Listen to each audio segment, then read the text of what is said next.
Okay, this whole hangout is going to teach you about the SAMR model and EdPuzzle and maybe a little Quizizz. So I am now going to screen share my entire screen and I'm going to go through the agenda. Okay, so this is now going to be a screencast of my whole screen. So with the SAMR model, I used to work with a ELA teacher, and she was telling me like, "Oh, Bo, I use technology in my class. I went in the lab. I was in the lab all week, and I had my students typing." And what that is doing is that is pretty much just substituting what you're doing with technology. If you are if Brodsky was in my class and I asked Brodsky to write me up an essay, I would give him paper and he would write it on paper. But if we go to the computer lab and I use Google Docs or Microsoft Word, I solely just have him type up that essay. That is low-level use of technology. That's only substituting it. So he's just turning the keyboard into a pencil and he's writing it. Or if I give you a handout in a Modo and you're filling it out in Adobe Reader, there's really no difference between you doing it on pencil. But what you want to do is start to move up that ladder. So trying to think about this as the ladder with these little SAMR model. And it's kind of got some parallels to with Bloom's. And with Bloom's taxonomy, you know, you got your low level and all right, my picture got mixed up. Okay, so with this, it's starting at the low level, and you want to move up to the higher levels of creation with the technology. And you would be starting down here. But let's say we're still using that same lesson, Brodsky in my class, and I want to augment it. He's going to use Microsoft Word or Google Docs, but he's going to utilize changing the color of the text or doing a spell check or inserting a link or a picture, something that he typically cannot easily do on paper. So he's augmenting it. You have some functional improvement. But then what we really want to do is hit these higher things, the modification and redefinition. So I'm going to modify the essay and turn it into another project. Brodsky's always finishing my projects very quick in my class, so I got to give him something to work on. He can take that pre-existing essay and modify it into a movie. He can make a movie for me that kind of demonstrates his knowledge. And so it's a significant task redesign. But then he's finishes that again. So now what do I got to do with him? I wanted to redefine it. I want him to get feedback from that video that he posted. So all of you have YouTube accounts if you have a g.ori account. So he can upload that video to my YouTube channel, share it with the world. He can get some feedback, see what he did, see what he thought. So we redefined it into a whole new realm. And you can see some of the samples that they have on the side here about, you know, use Google Earth. So they're still using that same app, but they're adding more and more onto it. They're moving up those ranks. You can see this other little picture here. Kind of has like another similar scenario about, you know, they're moving up. They're taking paper and pencil. They're writing on notes, and they're just moving it up. If you are interested on various apps and what they can do, you can see this little app poster for the SAMR model. And you know, we got substitution, augmenting, modification, and redefinition. You know, you have your major creation apps are all the way at top, and this could be like basic recall. Notice that substitution of pages and augmentation of pages, because I can basically type out an essay or a Word document, but I can also do some extra stuff in pages. I can use the formatting, I can insert a picture, I can do a lot of things that typical little paper and pencil can't do. So if you're ever stuck for some ideas, you're looking for some motivation, these can possibly help you out move that higher level. And if you're a visual learner and you want to learn more about SAMR, then we got this little Starbucks example. You know, what's the difference between me buying coffee at Starbucks and me brewing it home, besides $5, and getting that paper cup? So that's just substituting coffee for me. But then we want to augment it. Now I want to get that hot steamed milk or whatever that they put on top and make that into a latte. So I'm augmenting it now. But then I want to turn it into a different product. So I get that caramel macchiato, you know, get that little swirl of the caramel on top and that frost. So it's become a different type of drink for me. But then that high level is that pumpkin spice, and you get that whipped cream right on top, and it's become a totally different product for us. So I click on EdPuzzle. These are all my classes, and you guys are in my CMSPD, and I can see that I had 19 people. I may have to refresh to see the new group of you that have joined. How do you know if you got the answer? It should automatically tell you. You should see a green check or a green box. Where it has an arrow. Yeah. And I had 26 people. I could see that 91% of you have completed it. And whenever you assign a video, by default, it has prevent skip on it. So that makes your kids watch the entire video. They can't fast forward. If you want to allow them, you just uncheck that. I could make a due date for you, but I'm not going to do it. But here's my progress. So again, be mindful of what I was saying about the progress. I would not do this with students. I wouldn't show everyone their whole grades, but I just wanted you to see how to get to your grades.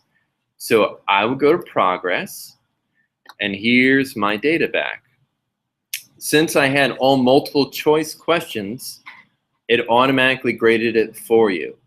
So if you got an 80, you actually did very well. That means really you got 100. That's because one question has been marked wrong no matter what you put. If you got a 60, you probably got one wrong, 40, 20, and some people haven't even started yet. Brosky, I don't know what happened with yours. I didn't even see questions. It must be because I was on the Internet Explorer. Or you didn't sign in, maybe? I don't know. So if I want to filter this down, I can arrange it by grade, so I can have my highest people up top, or I can filter it alphabetical by student by clicking on student, and I can go all through it. Some of you haven't completed watching it all the way. You know, let's say Julie had a rough day. She wants a second shot. I can reset it for her, and she can take it again. You really want to instill in your kids, if you don't know the answer, hit rewatch, because once you put it in, you're stuck with that. You're not going to be able to take it again, and you don't want to have to constantly reset everyone's answer. So there's a couple ways I can make up some small group instruction based on this data. I can look at my overall grades here. It automatically color codes you, so if you're red, that means that you have a grade less than the 60. I don't answer. Exactly, yeah. So we'll get to it, so don't worry, don't worry. If I had an open-ended question, I can easily grade all those, but for the sake of time, I made everyone multiple choice. That's why I automatically graded it for you. Open-ended questions are pretty easy. Just read them, you hit a green check. So I can make up my groups based on that. My other way is I can make my groups is look at my outstanding overview. So 81% of people got question 2 right. If I click on question 2, I can see that 21 of them got that right. 2 of them chose this. Who chose it? These 2 people. So maybe I can make up my small group based on that misconception, sit down with them. Okay, why did you think that was the answer? Let's try and get it straightened out. That's one way I can do it. Another way I can do it is I can click on your actual name, and I want to see how many of you hit rewatch. Did anyone here hit the word rewatch? Okay, so I'm going to go to Mary. And up above, right, my first name. Oh, what's your first name? Down, had it after more my first name. Right at the bottom. Mary Burton. There we go. All right. So Mary rewatched this part of the video 2 times. So that's why it's a dark green there. If she were to watch it more than that, it would get up to a red. So I can see that she rewatched this part of the video 2 times and she got it wrong. So I can probably look at that and say, are there any common misconceptions on this? I can quickly start flipping through everybody, and I can see which people are rewatching that same part of the video. So if I see a common trend of that first or second part, I can say, okay, I need to have that kid, that kid, and that kid be my small group. Why did you have to rewatch that? What were you confused on? How can I help you? Let me teach you this material into a different way. There is no whole group, but you can just flip through everyone like that. And also with this case, I can go through and I can see what everyone got, what they selected. And notice that everyone got this wrong. It doesn't matter what you put. It's just skewed. I don't know why my data is screwy like that, but it did that for question 5. That's why 4% got that, even though no one, actually one person put it. So that's why we'll have to go over it. So That could be one question you can put in to gauge your kids and work with them.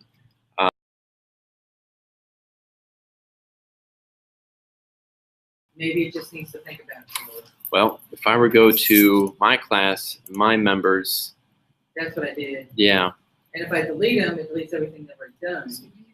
And what I did was I reset their password, yeah, and then I refreshed mine. If I don't refresh theirs, it's still in them.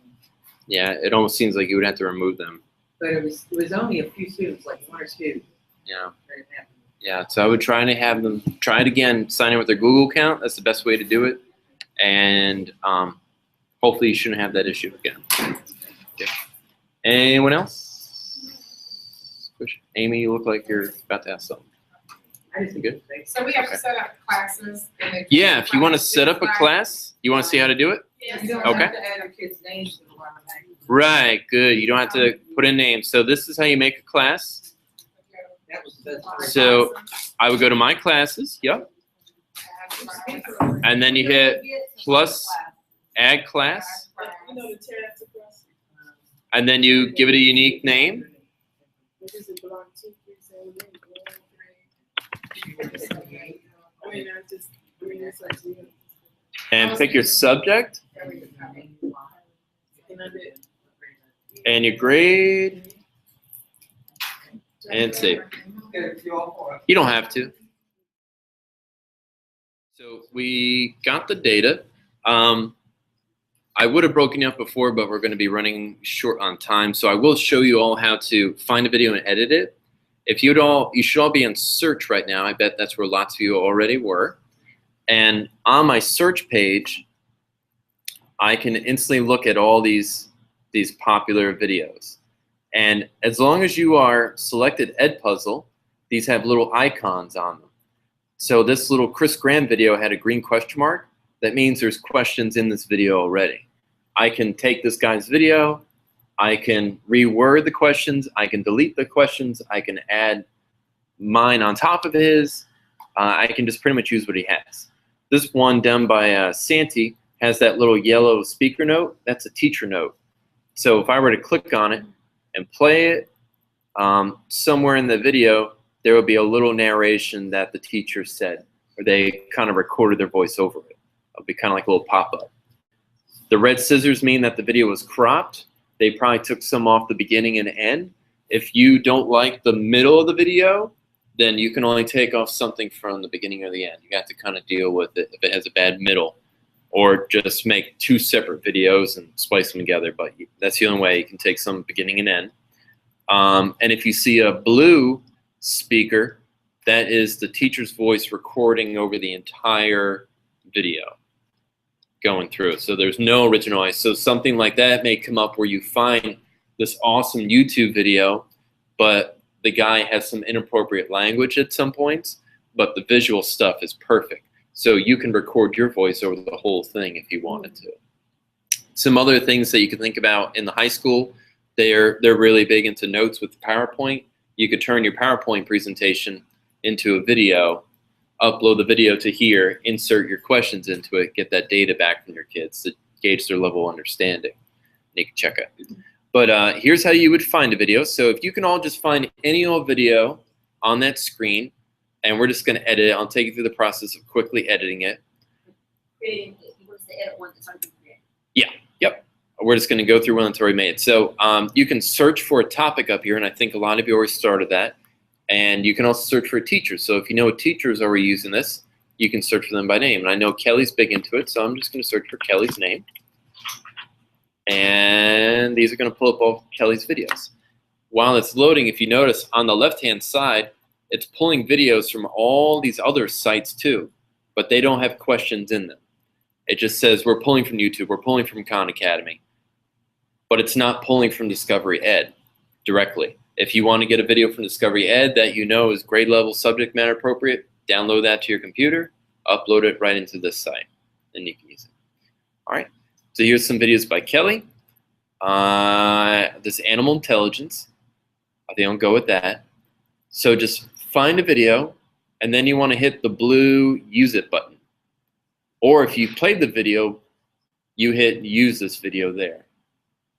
If I hit Save to My Content, that would save it to a folder, something that I plan to teach maybe the next week or month. Or maybe I'm trying to help out another teacher we're planning with. Maybe Kelly and Richie were collaborating on something. She wants to share this to them. She can send a need to email. So I'm going to go to use this video. And now I'm on this screen. So I'll give you all a second if you can get to this screen where I just hit use this video. So if you want to get a video for Discovery Ed that's grade level appropriate, you would download that to your computer and then upload it to this site. And the instructions are in your agenda if you want to play with that. And if I want to find a video, I would pick EdPuzzle. And I know that there are some science teachers at Loris Middle that are using this. So I'm going to see if I can just search for one of them. Yeah, I'm just waiting all for videos. Ah, excellent. So you can just take from people that you want. So let's say I want to see what Ebony's video is about. I'll save it. It goes to my content, and you can make a folder and stuff. But if I want to play it, and she has all these questions, if you want to preview the questions, I just click on the little square, and so this is a comment. This is an open-ended question. That's why it's a little box to type. Open-ended, open-ended, open-ended, open-ended. So she has and there's some multiple choice at the end. So she has a nice mixture of both. If I want to use Ebony's video, but maybe I don't like the questions, I'm going to edit this video. And here's my edit screen. So I'll give you all a second. When I click on use it, it automatically puts me into the screen. And I have 4 options right up top. The first option is crop. So when you have the red scissors, I can either take something off from the beginning or the end. Right now this is 16 minutes. Maybe I just want to do short and something engaging for my kids. So I'm going to grab these little red shapes there, little tags, and I'm going to bring it in. Notice that Kelly's questions that happened after that point won't be able to use. So my video is now 4 minutes and 40. I like that length, so I'm going to go on my next step. That's my auto track. It's going to ask me, you want to remove the quiz. They consider quizzes the individual question. So I'm going to hit yes, and now it's modified my video for me. And I go into my next stop. This sometimes works, sometimes doesn't. But with this option, this would record my audio over the whole thing. So the blue microphone replaces you being the Charlie Brown teacher over the whole thing. So you probably want to stay away from that unless you really got it. The audio notes are slightly different. This could be a little quick reminder. So maybe right about here, I can hit this little yellow microphone, and I'm giving it access to my microphone, and it's recording my voice right now. And I could say something like, make sure you pay important attention to this part of the video on animals. Then I'm going to stop. So now I have that little note, and I'm going to go to my final part, and it's going to upload my audio file. So that little note can just be something like, pay close attention. Did you notice that? What did you think about that? Turn to your partner and share your thoughts. Pause your video and share your thoughts. It's just like a little note that you can kind of interject and get them. Open up your book to page 5, anything like that. Okay, so that's going to load. And finally, when that little loading sounds thing goes away, I'm in my questions now. And again, your quizzes are all the questions in the video. And okay, so I have these questions. I can preview Kelly's questions by clicking on the green squares. Animals want to believe. Okay, good. I like that. You know, not too crazy about this one. Maybe I want to edit her pre-existing question. And I like how she bolded that to make it come up and really get me focused on it. Maybe I want to add a picture into it. Maybe I have a picture on my computer that I can upload. If I have one saved, maybe I have one on my desktop. Okay, so maybe I'll just add this whole picture, add that in. So maybe if you have more of a visual learner in your class, you can add a picture in there. You can add a link in, and I can add it in. So maybe I also want to add in an additional question to come at this point. I want 2 questions to appear at this point in the video. So I'm going to hit plus, and maybe this one's going to be an open-ended comment. You know,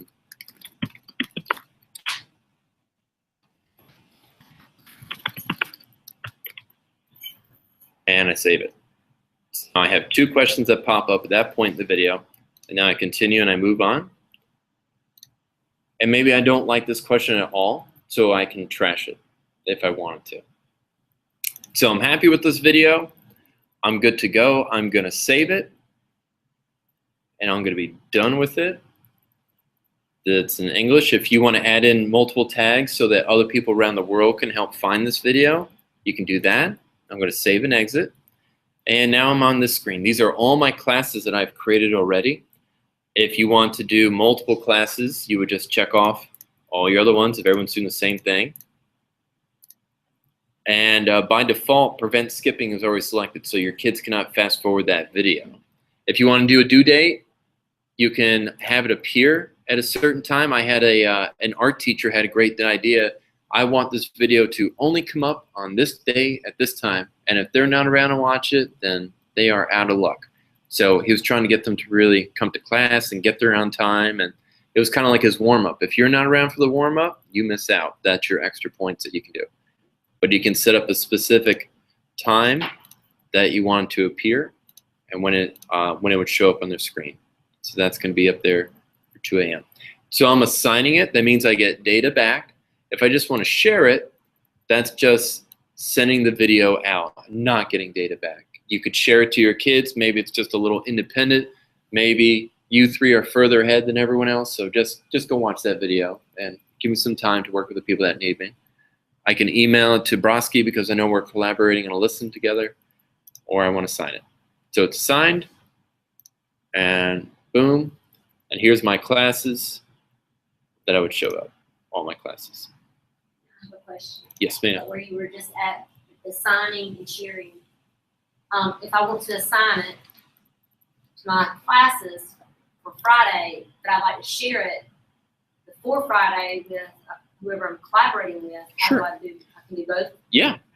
So if I want to share this, and once it's been assigned, you can't edit it. I found that out too. So if you've assigned it, you have to duplicate it and then work on that copy of it. There is kind of like no, or you can delete it out of your inbox for the class, and you can do that. That's what I had to do Yeah. when I've made mistakes and forgotten to mark the answer that's correct.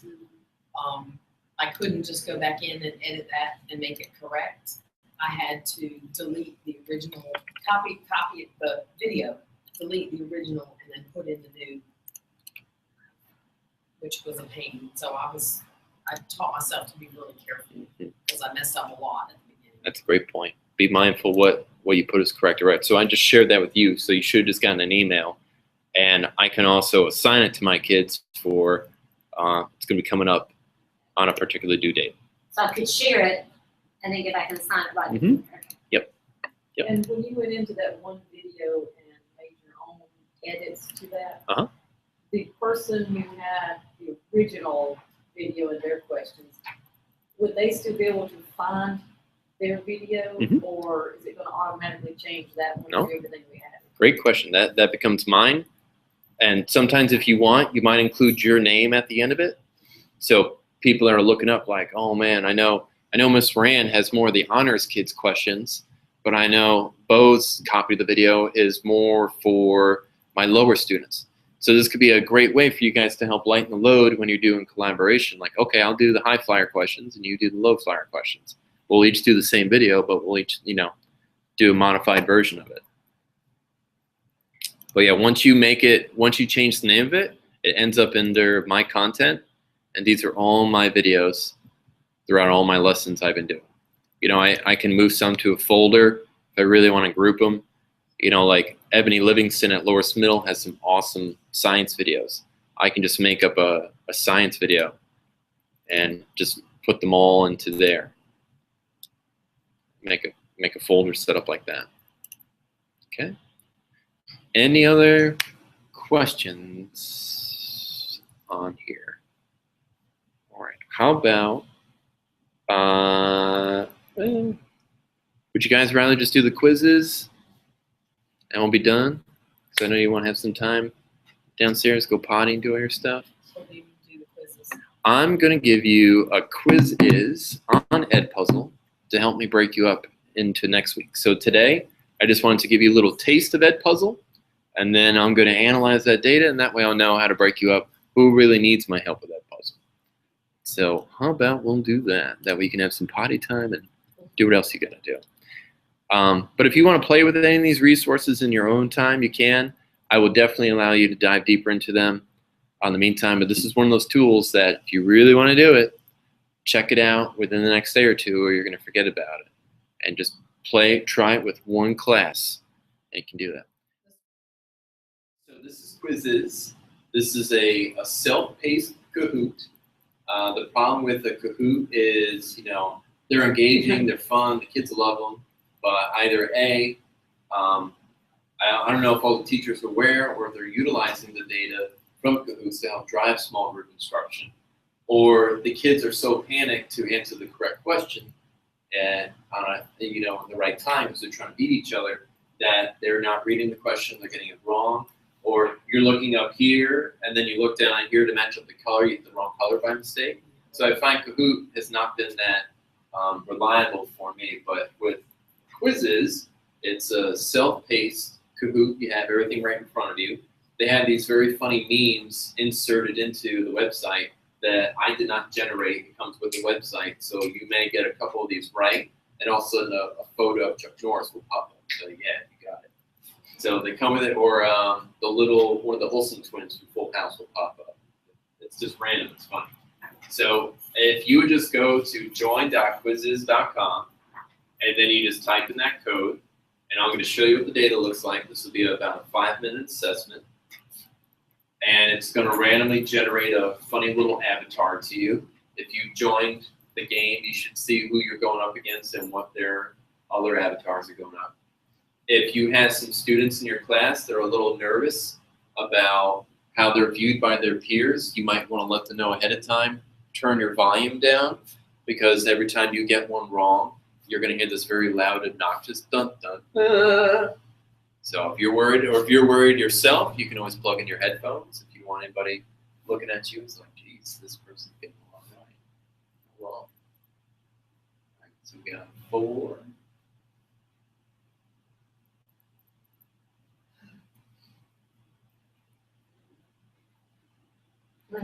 That's funny. It chooses the avatar for you. Yep. Shows. And as you are playing, I'm going to show you in live time what the data looks like, because I'm going to know the progress that you're doing. Overall, I'm going to know how many people got one right or wrong. So this is code. So it's 5, 6, 7, 8. Is this speed related as well? Like, Kind of, but it's not very.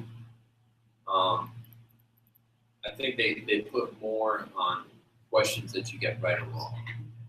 Isn't there a way to make our keyboard light up? yeah, mine does. I found it.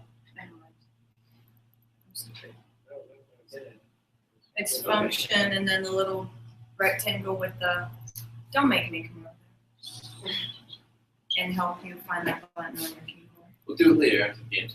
Okay? All right, so I see everyone's in. I'm ready to start it up. You can feel free to look up on the screen, and you can see how people are going. But you would hear the sound effects on my computer as well. 10 questions. Good luck.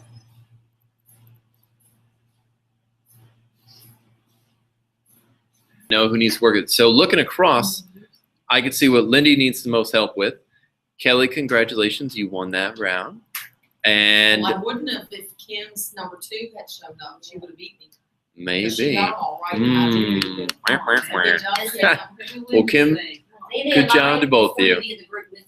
Uh-huh. No, Well, now I need to save the data. If you don't save data from Quizizz, it disappears. It's kind of like with Zondel or Kahoot. You can always go back and check your pre-existing one. With this, you got to download it right then and there. So I'm going to save my data now so I can keep it. And this can help me make up more of a detailed decision for next time. And I'm going to save it to my desktop. It's going to make it a spreadsheet. And I'm going to pull this up, and it opens up. And here we have overall score. So this is much more detailed now. I get percentage-wise, so 73% of the class, that was your grade on here. There was 1 unattempted, so apparently that was yours, Kim. So apparently it said you didn't attempt it somehow. I don't know what happened to it, but Can you change they got a it? grade. Can you put, Sure, I could change it Me to a too. 0 or a Can 1. you change and put an answer in Yeah, I could. to give her credit for it? Mhm. I mean, if she brought your iPad up to Sure. you and said, look, I did it, Yeah, absolutely. I can definitely do that for her. and then it would give her credit for it. But your Yep. thing up there shows the answer we put. Our thing on our computer just tells us the correct answer. Right. Okay. So this I'm is just trying to match the two things. yeah. So I can go across. So my question I asked you guys was your comfort level with EdPuzzle. So if you put just a bit, or I think the other one was a little, you were wrong, and I made that marked wrong because I can easily flag this and say, okay, these 3 teachers are just a little bit comfortable with EdPuzzle. I need to work with them first thing next Thursday. These 3 can independently explore this app and the digital content, and they can make their own stuff because they don't need me as much right now. These 3 do. Okay? So there's your score, there's your average, bing, bam, boom. I would fix that for Kim. And look, Kim, it even says here you got 100. Yeah. So again, it's not 100% reliable, especially when it comes to you, and I know you have all your numerous issues, but I just wanted to take the time to show you that. And now that the Hangout is nearly over,